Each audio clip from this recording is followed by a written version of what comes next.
Hi everyone, it's Emma here from the Marketing Success Summit. So I am, as I'm sure you've realised by now, the founder of the Success Summit, and this is the last session. So I just wanted to do a kind of planning in advance for 2017 session, just to help you guys get planning and ready for the new year in 2017.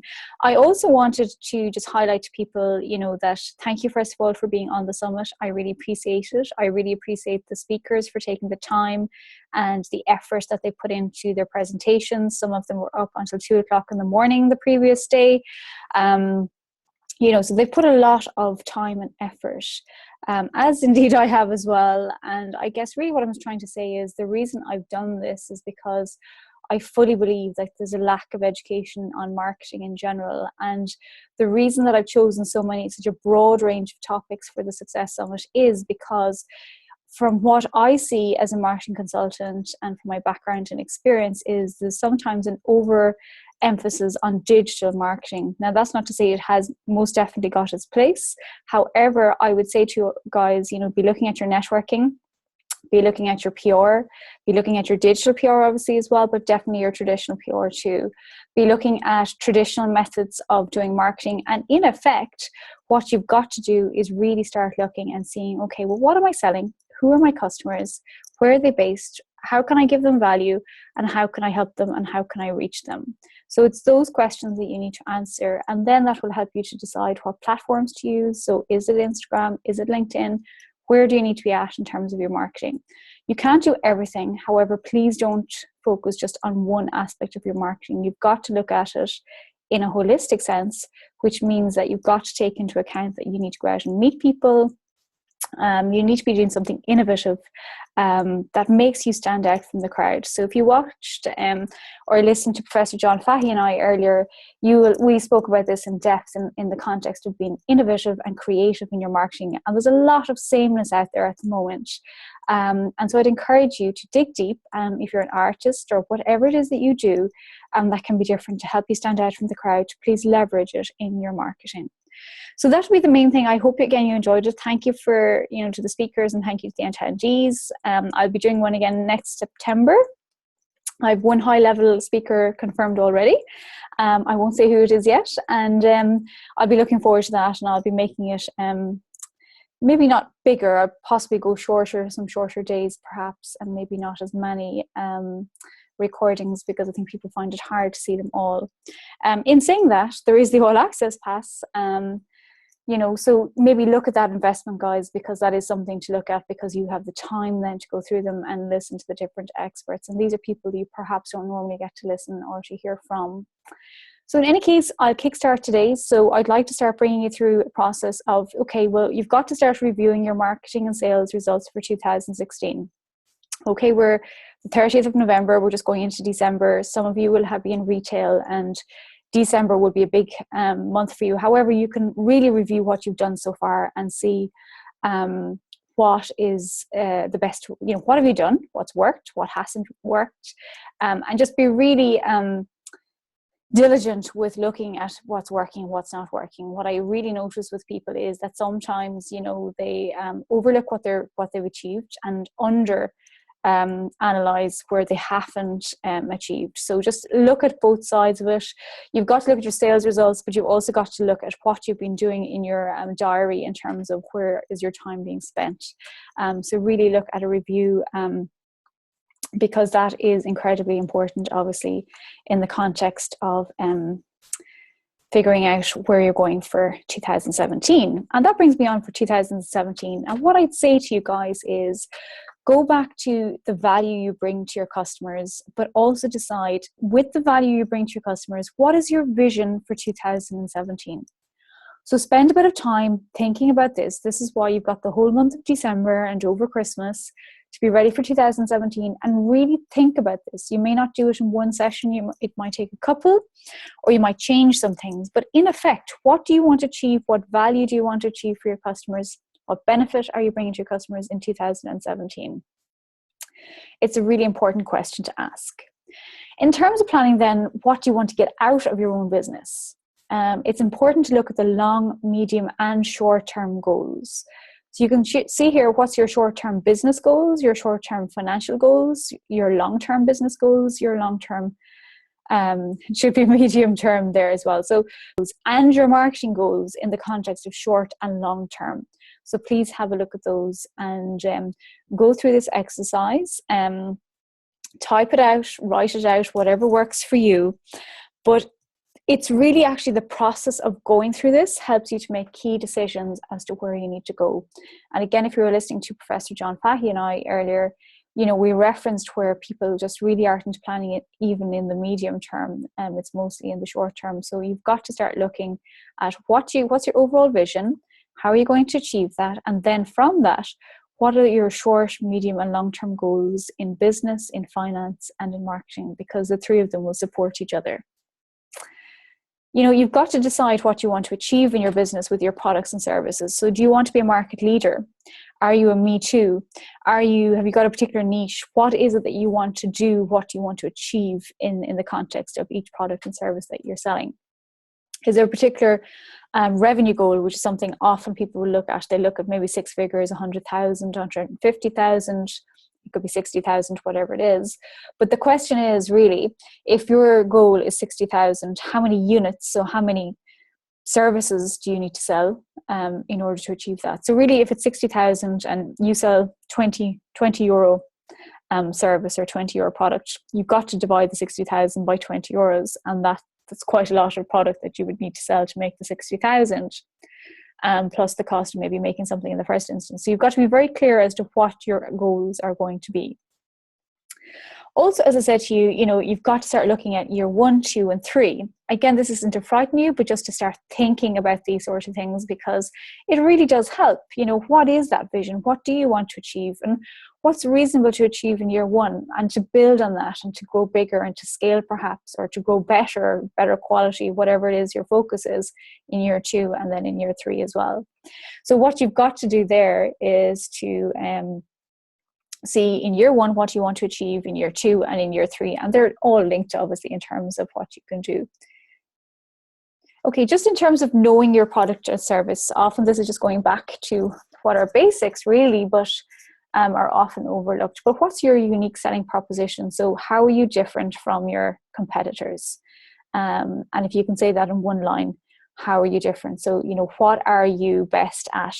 So for example, I help business owners to market their businesses more effectively. I help business owners to be more innovative in their marketing, so that they have a greater return on investment. And so you can see the second one is a little bit more pizzazz to it, if you like. So genuinely, I love helping people with being innovative in their marketing, because I have come from such different backgrounds and worked in different industries that I always look at the bigger picture. And sometimes, and it's good then as well to obviously speak to the clients and see you know, what's their vision, and to marry together the marketing so that you can help achieve or help your customers to achieve their vision. Pricing is something to look at as well.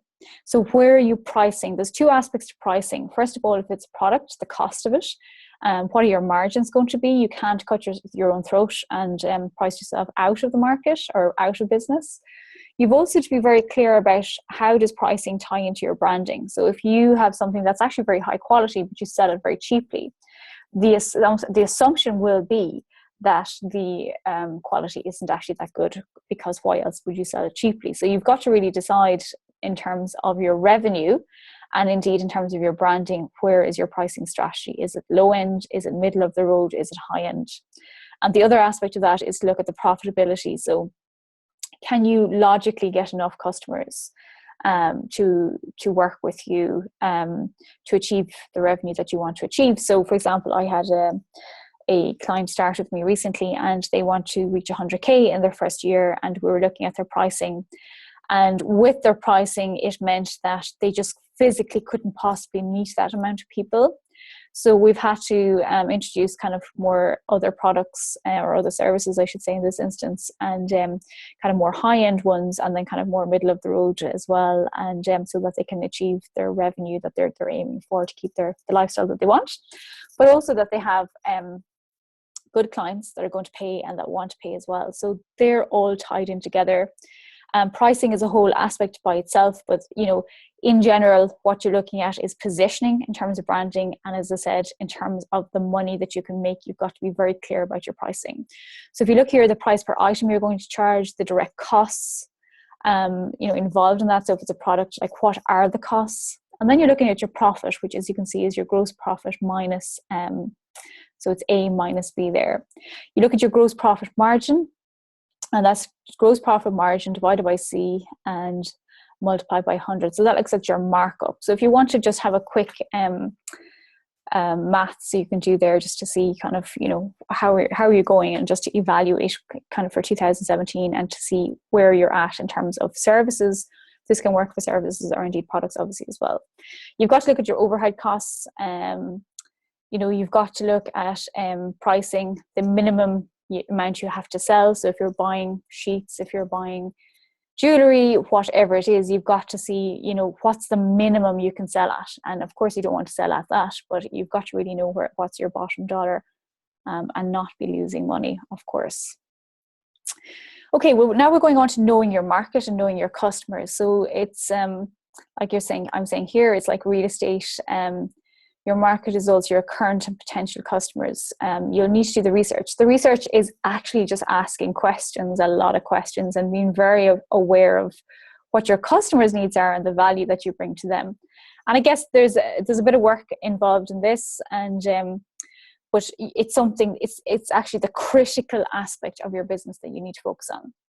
Okay, so the number of customers available for my business is, and this is where don't just take a guess. If you're in Ireland, look up cso.ie. If there's a particular demographic you're looking at, find out how many people are in that area. Find out how many 15-year-olds there are, 20-year-olds, how many women that are pregnant, whatever it is that you need to find out. Find it out in every country, in the States, in the UK, every country in the world. This is a free website, which is basically all the data from all of the censuses, detailing such a myriad of detail and data for us that you can mine for your business. So in other words, you can go in there, it's free. As I said, the Irish one, as I know, is cso.ie. It's an excellent website. You can find out so much information there. You can find out the average salary of people. You can find out where they're working, as in, the types of work that they're in, how many children. Like, there's just so much information that you can gain. If you're not sure, or if you have a particular question, if you actually just email, they're really helpful to answer some of your questions, or at least direct you towards the website and where that information might be. Now, the next thing to look at is, is the market you're going into, is it in a growth phase? So you're looking at the product life cycle. So for example, is it in decline? And if so, what are the reasons for this? So you can get a saturated market. So maybe the phone market, for example, the mobile phone market is quite saturated. You'd need a lot of money to enter into that particular industry. So just be very aware of the actual market that you're in, because of course, if it's in the growth phase, if it's in the early phase, that's quite an advantage. Whereas if it's in the later phases, you've got to have something really good in order to stand out from the crowd and to gain your market share. So just to be aware of your market in general, in terms of your customers and in terms of the industry as well. Also to be looking at political and legal changes. Like, for example, there's going to be the incoming president in President Trump in the United States, Brexit in the UK. They will both have massive implications on business over the next 4 to 8 years in particular.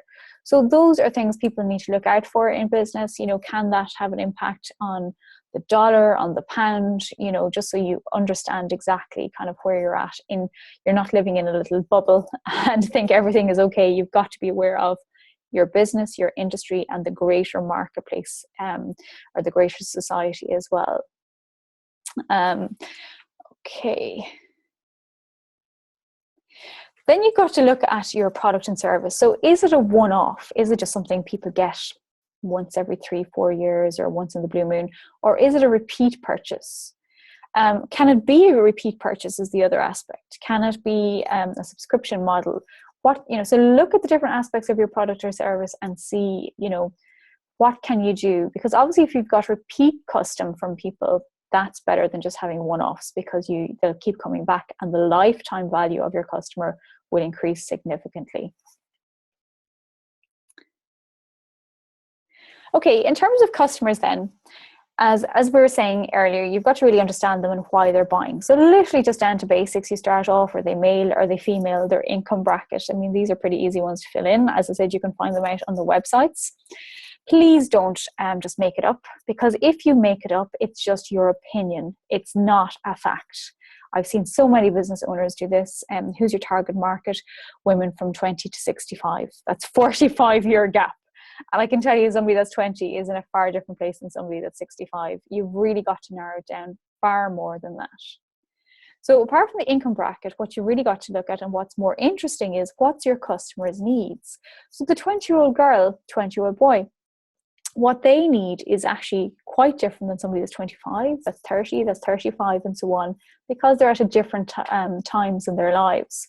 So just to be very aware of your customers and their needs at particular times, their wants, what's also quite trendy at the moment, because that'll become popular. But in essence, you've got to know what people value. So what benefits are they buying from you? Another one I love to look at is what's your customer's dreams. Now, if you can tap into their needs, but also their dreams, I mean, that's pretty amazing. Whether it's losing weight, whether it's having to be able to buy a particular dress, whether it's buying a particular house, but what are your customers' dreams? And again, you can't make this stuff up. You've got to find out. And this is where you've got to do depth interviews, which is one-to-one interviews with customers, focus groups. You've got to put the work in, because you actually don't know until you ask your customers what their dreams are. What you tend to find is that, of course, every customer's dream isn't going to be exactly the same, but there'll be a running theme typically. So you'll have a segment of your customers who could be really into the outdoors, and they'll pay quite a lot of money, say, for outdoor clothes. They'll spend maybe $2,000 a year or something like that on particular equipment and stuff, because that's their dream. They want to be a triathlete. They want to be, whatever it is that they're wanting to achieve. That's their dream. So what are your customers' dreams? So if you look at, that could be like women from 20 to 30. But you've got to break that down in terms of their needs and also their dreams. And the only way of doing that is to do a bit more market research on your own back. The other thing is, how do they typically buy the products or services that you sell? Is it online? Do they expect to buy online? Do they expect to go to a store? Because people's expectations, that tends to be the trend of how they will go about buying or searching for the particular product or service that you sell. So you've got to be very aware of how up to date your website needs to be, your store, the merchandising, in other words, the way you position everything, that it all looks beautiful and inviting. So you've got to think of everything. You've got to think of the service. You've got to think of the experience of the customer in the context of how easy is it to find you. Are you on Facebook? Are you on Twitter? Where are they going to find you? And the other side of that is, are your customers on those particular platforms? What will your customers use your product or service for? So what's like the end use? Are they looking for transformation? Are they just looking for a meal in a restaurant, for example? So what are people looking for? And again, that sounds, you could answer that very quickly, but actually you've got to put a bit of thought into that in the context of, okay, well, somebody might just want to buy a meal, but actually their dream is to maybe buy Japanese food or something different, to have a 6-course meal or something. So what's their dream, and can you provide that for them? Because they would pay the extra money for the dream. What they most value. So what do people really value about your service? So for example, when I initially started off as a marketing consultant, I hadn't really considered that accountability was something that a lot of customers or clients were looking for. So in other words, when I help people with their marketing on a consistent basis, and I often work with clients from 3 to 6 months, and one of the biggest aspects of that was actually the accountability. So I would give them some homework, so to speak, and then I'd meet them again in a week, be it online or offline, and they would do it. But if they didn't meet me, they may not. So the accountability was actually very valuable to them, but I hadn't considered that at the start. So the only way of finding that out is to ask them, and to ask not just one person, but quite a few people. So what do your customers value and can't currently get elsewhere? So again, this is, how are you standing out from the crowd? How different are you to everybody else? Also, in terms of, how quickly can you turn around? Is it a 6-month program, a 3 months, 3 week? Is it a 2-day delivery, next day delivery? be very clear with people, because there's big expectations with Amazon now in particular, where you can have same day delivery in some cases. So just be very clear as to what people's expectations are, and can you deliver that? And again, just going back to where can people buy your products? The internet, a shop, a phone, delivery, or other. Might sound silly, but actually are there opportunities there that you hadn't looked into? So that's why you would go through this process, is just literally not to miss anything. Again, is it a one-off or repeat purchase? Now, this is a big one, the after-sale service. Okay, because if you're selling cars, if you're selling, you're doing hairdressing, if you're selling flowers, whatever it is, what is the after-sale service? So if somebody has an issue, they come back to you, or what's the follow-up? Do you email them, ring them, text them and see is everything okay? Like for example, as some of you might have realized, I've had some difficulties with Wi-Fi over the last couple of days, and some of my videos have been stalling, and I've been trying to get in contact with my Wi-Fi provider. I'm paying a lot of money for it, and they're awful to get back. I mean, I emailed yesterday at 7 a.m. They eventually rang me at about 6 p.m, and basically it was my fault, according to them. I have 3 different devices. I've switched them all off except for one. I've done multiple things. I mean, I'm not stupid, so I know kind of what to be doing. But their after-sale service made me feel like I was stupid, And the guy even said to me, "But you complained in your email. Why did you do that? You said that people aren't calling you back," because I'd sent a number of emails with no response. And I just said, "Well, you haven't, So the thing is, I'm paying for the service. I don't normally complain because there's nothing being wrong until now, but I am complaining now, not because just to be a complainer, but because I genuinely have an issue and I'd like you to sort it out, So you have to be very clear about that. So for example, what I'm paying for my internet service works out at about €700 a year. So if potentially with this bad after sale service, if I was to go, they're losing €700 for the year. If I stay with them 3 to 4 or 5 years, like 700 by 5 is 3,500. Multiplying me by about 10 people that are unhappy, because you can be sure I'm not the only one. That can be 35,000, So you've got to really start thinking about, okay, what is the after sale service, and really look at it as a very important aspect of your business, because this is why they'll come back, and this is why they'll refer you as well.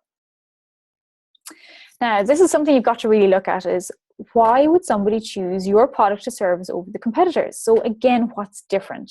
And are you clearly communicating this to people? This is a big one, and this is why a lot of companies are successful, and also why other companies are not so successful, because they clearly convey what they do. The marketing mix. Okay, so this is like product, price, promotion, and place. So you've got to go back and look at your product and about your service at this time of year. Is there any changes you need to make, improvements, transformation? Does your product make, so what transformation does occur in the lives of your customers? But you've got to reevaluate your products and your service. And is there anything else you can introduce as well?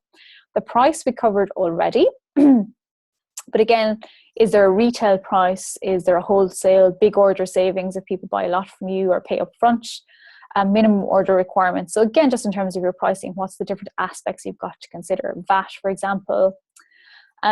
Place. So where do people find your offer? Where can they purchase from you? Again, we looked at this already, but effectively, is it online? Is it offline? Is it at a market? Do they have to, go down a back street and find you? Basically, where can people find you, and how easy is that? Promotion then is really, what's your marketing strategy? There's 2 aspects to that.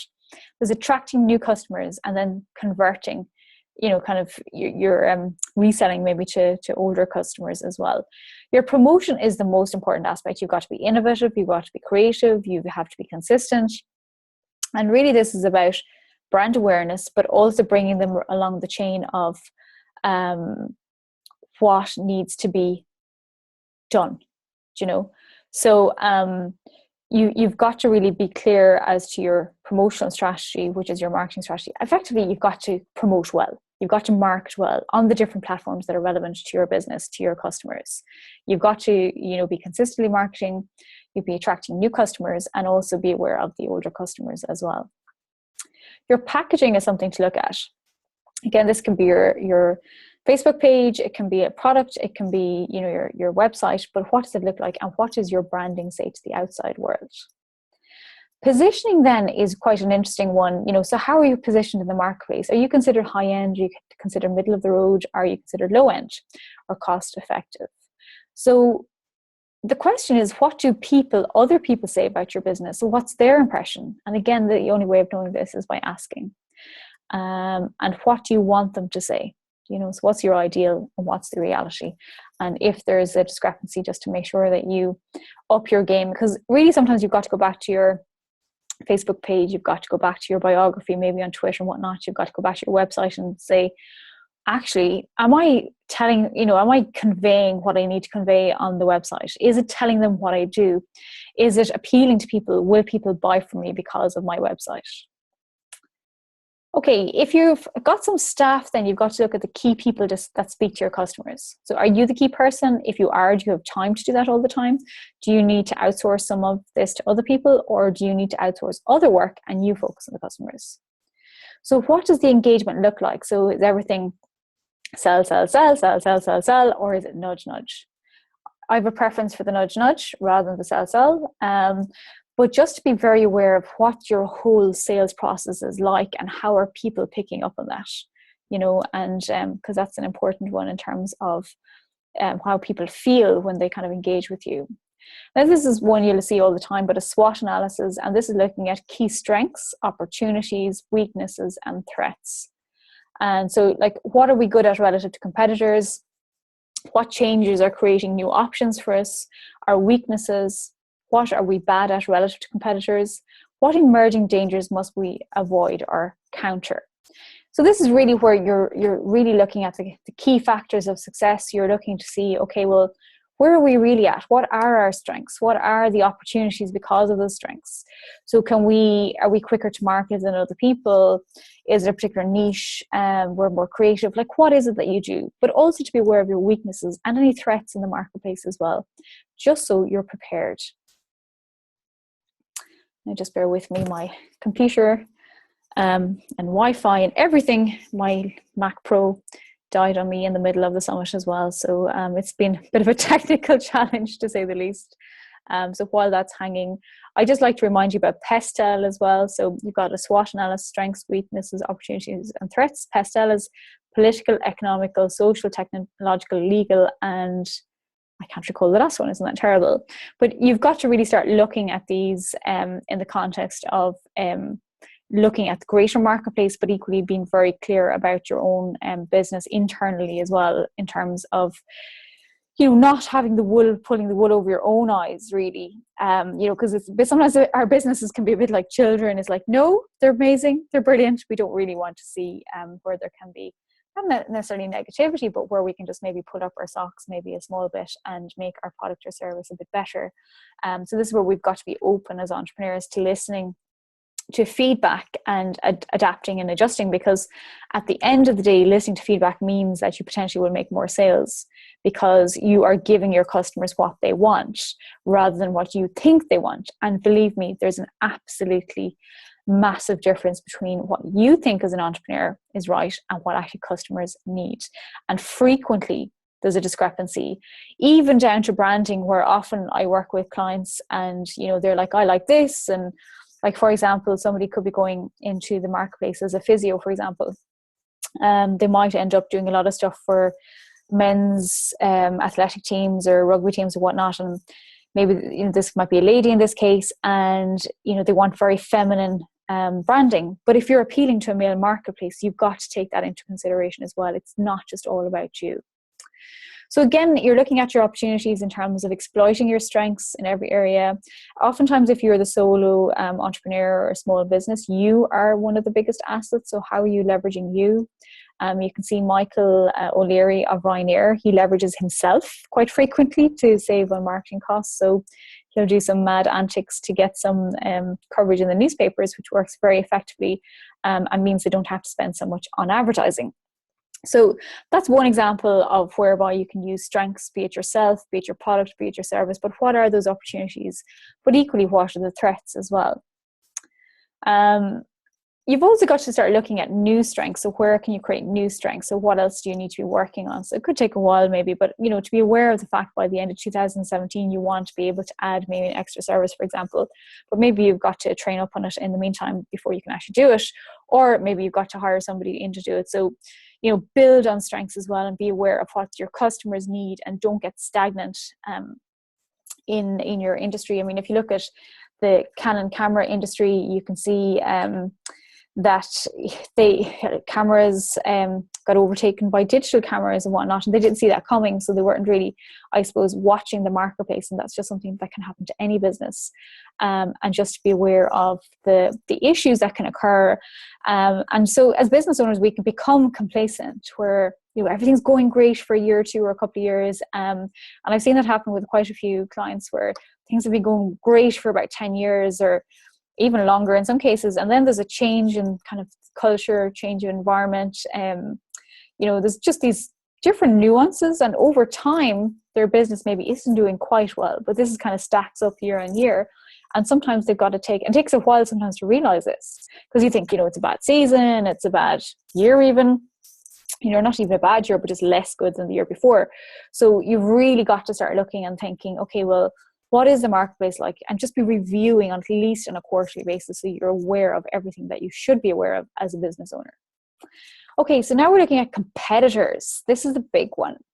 You must always understand your competitors, and equally your competitors. Why? Because basically your clients, your customers will benchmark. So when somebody's looking to buy a Hoover, they look at a couple of different Hoovers providers, buying a computer, buying clothes, whatever it is, they'll benchmark. So you've got to be good, and you've got to be very clear in your marketing as to, why you're the best and have the best and to come buy from you. So here's a little exercise whereby you can look at comparing your competitors. So look at the product or service. What is it? Look at your business, look at competitor A, B, C. You can obviously do more than that. So you look at it in terms of price, in terms of availability, in terms of reputation, in terms of delivery, location, after sales, strengths, promotion, USP, the unique selling point of a particular product or service, weaknesses as well, special offers. So that's quite a lot, but it's very well worth doing that. Quite a simple exercise. When I worked for Lidl, the German supermarket chain, which would be the equivalent to Walmart for anybody from the States listening in, I worked in the buying department for a while, and every now and again I got drafted in to help with the products that were brought in, and literally every week they were comparing. They'd decide every week to a particular type of products or product range, and they would go out to all the different supermarkets and buy. So for example, one week they were doing peanuts of all things, and this was Lidl, as I said. So they went to Aldi, they went to Marks and Spencer's, they went to Super Value, they went to Tesco's, they went to Dunnes Stores. They basically went to all the major competitors and bought every type of bags of peanuts that you could think of. Then they bring them back to the headquarters. They would weigh them, evaluate the branding. They literally went through point per point per point. They would look at the weight in the back of them. They would actually weigh them to make sure that the weight that was being said was right, was correct. They would take out the products. They would weigh the bag and then the product on its own to make sure there was no difference with that. They would compare it in terms of pricing. In terms of the peanuts, we actually had to count the peanuts in each of the bags for each of the competitors, and obviously their own ones as well. They did blind taste tests, so they went to a lot of effort to look at the product and service that they had, but equally at their competitors as well. And they did this every single week, literally, but with a different product range. So just to show you how, successful businesses, they're bigger, but they started off small too. And one of the reasons is because they know how to benchmark against their competitors. Now here's one here you can do is competitor A, B, and C. My product or service is better than each of my competitors because. So understand each of the competitors and understand why you're better than each one of them specifically. Okay. Again, your customers will be going through this, so you need to know as well. Why? Because you can then change your marketing and adapt your marketing communications, because you've got to convey to your customers how much better you are than your competitors. Again, I spoke about the location of your business earlier. This is kind of relevant a lot of the times for, if it's the high street, the back street, where are you based and kind of the footfall and whatnot. Your website will be the same. And effectively, you've got to make sure the location of your business, wherever it is at, you've got to drive traffic towards it. So if it's a website, if it's a location based, how are you going to leverage that? How are you going to get people past the shop, past the website, and actually coming in and buying? Advantages, of this are, if you've got your rent, you've also got to think of things like loading bays. I know for some people you don't have to think of this, but you've got to think of customer parking, about rates. So this is just kind of a holistic way of looking at just marketing and business in general. So if you're looking at your promotion, you have to be able to market your business to your target market effectively. So first of all, if there's issues, are you targeting the right customers? But also, are you doing enough marketing on the right platforms and in the correct way? So you've got to really look at this. So you've got to remind people that you're there, because sometimes, I know I forget about products and services all the time, and until I see some marketing, I'm like, oh yeah, I must buy that again. And then you've got to obviously make sure that newer customers are coming on board as well. So it's twofold, so again, consistent marketing with consistent messages that convey the value of buying from you. Okay, so you've really got to go back and look at the type of advertising that you're doing. So is it Facebook ads? Is it Google ads? Is it ads in a local paper? Is it a radio ad? What is it? So method one, how is that going to be measured? So how will you know that's successful? The method used by competitors. So are your competitors using this? Yes or no? The budget. So what are you going to spend on this? So we were talking about this with Denise the other day, Denise Whillier. You've got to know what your budget is. Your method 2, 3. So you can literally go down through Facebook ads, Google ads, networking, if it's, the cost of that. If you're, whatever it is you're doing, you're writing a book or whatever it is, you've got to put it in there. Evaluate against your customers, benchmark in terms of how do you know you're successful and the budget that you're going to allocate for that.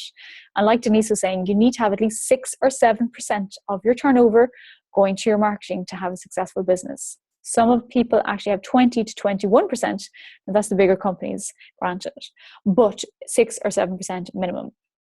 And to look at it as an investment and not just a cost. Now, I'm going to quickly go through the financial side of things, but you've got to have a good handle on this, So you've got to have a profit and loss forecast and a cash flow. The biggest thing you've got to have is cash coming in. So make sure you're invoicing on time. You've also got sales projections. And we had Anna Scheller on the other day talking about sales. And, she did an amazing job. But, it's not just about engagement and likes and comments and shares. You've got to make sure that you've got sales projections and that you're following up and if you're up or down each month, each week. Can people pre-order? How are you keeping money coming in on a consistent basis? The credit terms that you have as well are very important. Is it 30 days? Is it 60 days? Are people adhering to that? That's incredibly important. So receivable days, it's called. But effectively, if somebody doesn't pay you for 3 months, I had previous clients that didn't pay for 10 months, which can leave you very short of cash, and it's not something that you want to happen. So you've got to address that. And sometimes you've got to fire the clients that do that, because you can't live on fresh air. So it's very important that when your money is coming in. You've got to look at your variable costs, which are basically the costs associated with producing your product or service. You've got your fixed costs, which are all rent and, if you've bought machinery or cars or whatnot. And then you've got your, again, insurance and loans and whatnot.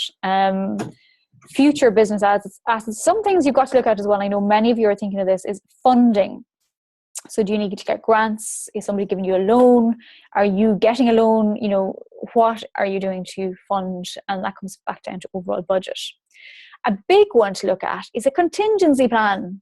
So what if things don't quite work out? And by the end of March, the first quarter, you've got to look at it and you've got to think, things aren't going quite so well. What do I need to do? How do I need to address that? That is a very, very important part. And that actually brings us to the end, I believe. So you're looking at the risks. So you've got to look at a contingency plan. So really overall, you've seen SWOT analysis, Pastel. There's another one, Porter's 5 Forces I didn't include there. That's an excellent one about looking at competitors. But realistically, guys, what you've got to do is sit down, look at these questions and actually decide, what am I going to do in 2017? What are my plans? How am I going to market to my customers? Who are they? do I really know them? It's a bit like going into a relationship and not really knowing them and go, uh-oh, I don't really know this person. How can I find out more? And you've got to be diligent about that on a regular basis, to be listening, archiving, taking notes, thinking about this. Why? Because if you don't, you won't be appealing to your target market, you won't be appealing to your customers, and you won't have them.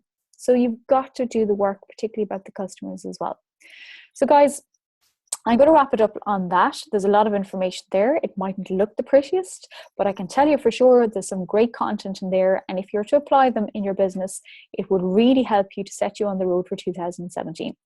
So everyone, I would like to thank you so much, the speakers, the attendees, everybody on the Marketing Success Summit. I'd like to thank you for being there, for sharing, commenting, everything like that. I really, really appreciate it. I hope you'll come back next September.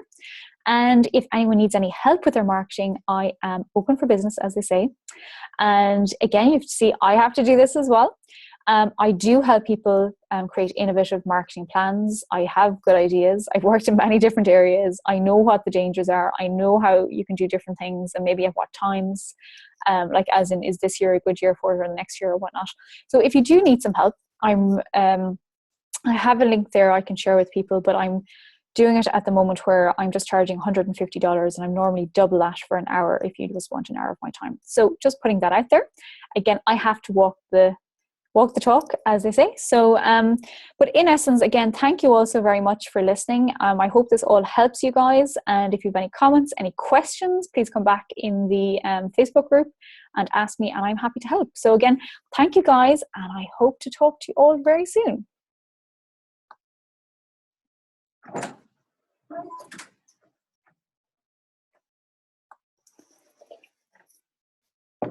It's dead. Oh. Computer.